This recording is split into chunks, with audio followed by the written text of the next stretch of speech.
Növbəti qayıdışın növbəti səhifəsi Ağdamın Kəngərli kəndinin sakinləri üçün yazıldı. Ağdam rayonunun Kəngərli kəndinə növbəti köç karvanı yola salındı. Bu mərhələdə kəndə daha 48 ailə 206 nəfər geri qayıtdı. Qayıdan ailələr ölkənin müxtəlif bölgələrində əsasən yataqxanalarda, sanatoriyalarda və inzibati binalarda müvəqqəti məskunlaşmış keçmiş məcburi köçkünlərdir. Beləliklə bu köçdə nəzərə alınmaqla Ağdam rayonunun Kəngərli kəndinə cəmi 157 ailə 694 nəfər geri qayıdıb. Kəngərli kəndinin sakinləri öz təəssüratlarını bizimlə də bölüşdü. Planlarımız orada əhmək, pişmək, onun yətər torpaqdır da, öz torpağımızdır, ana torpağımızdır, ata torpağımızdır.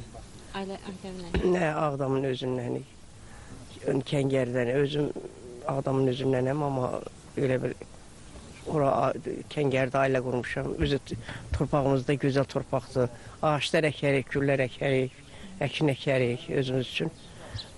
İmkan verərlər, icazə verərlər, tövxücədə saxlayarıq, heyvanı saxlayarıq, yaşayarıq da özümüz üçün. Torpağımız da gözəl torpaqdır. Nəhayət ki 32 ildən sonra öz doğma kəndimizə qayıdırıq. Allah şəhidlərimizə rəhmət eləsin, qazilərimizə can sağlığı versin. Bu günü biz çoxdan arzulayırdıq, çoxdan gözləyirdik. Allah prezidentimizin canı sağ eləsin.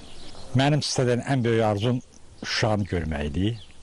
Sonra da bizim doğma torpaqlarımızda qəbirstanlıqlarımız 32 ildir şəhid, əsas qəbirstanlıqlarımızı ziyarət eləməkdir.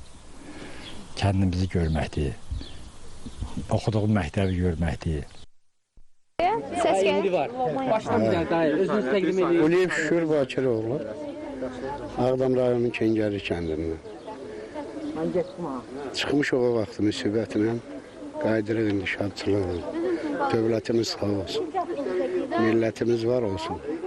Allah şəhidlərimizə rəhmət eləsin, qazilərimizə can sağlığı versin. Qeyd edək ki, hazırda Qarabağda və Şərqi Zəngəzurda ora köçürülən keçmiş məcburi köçkünlərlə yanaşı bu bölgədə aparılan layihələrin icrasında çalışan, həmçinin ayrı-ayrı dövlət qurumlarının yerli bölmələrində xidməti vəzifələrini yerinə yetirən, yenidən fəaliyyətə başlamış səhiyyə, təhsil, mədəniyyət, turizm, sənaye, energetika müəssisələrində işləyən ümumilikdə 40 mindən çox insan yaşayır.